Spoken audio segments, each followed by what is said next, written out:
અમદાવાદ બાદ સુરતના પૂના વિસ્તારમાંથી નકલી પનીરનો જથ્થો ઝડપાયો છે।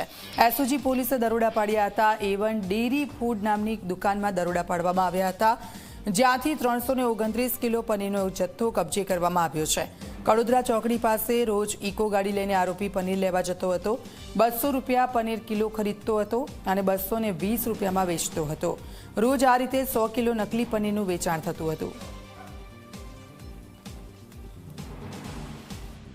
એસઓજી સતત પનીર પકડવાનું કામ કરી રહી છે। આજે પૂણા ગામની અંદર A1 ડેરી ફૂડ્સ જે છે એના સંચાલક શક્તિભાઈ ઠાકુર, જે ગોડાદરાના રહેવાસી છે, ત્યાંથી 329 કિલોગ્રામ નકલી પનીર પકડવામાં આવ્યું છે, જે કડોદરા ચોકડી પાસે એક અશોક દુબે નામનો માણસ છે, જે લઈને આવે છે અને આપે છે। 200 રૂપિયામાં ત્યાંથી ખરીદી કરે છે અને 220 રૂપિયામાં ચામુંડા ડેરી, માતા ડેરી, પટેલ ડેરી, શ્યામ ડેરી અને કેટરિંગના વ્યવસાય સાથે સંકળાયેલા લોકોને વેચે છે। રોજનું 100 કિલોગ્રામનું આનું કામકાજ છે।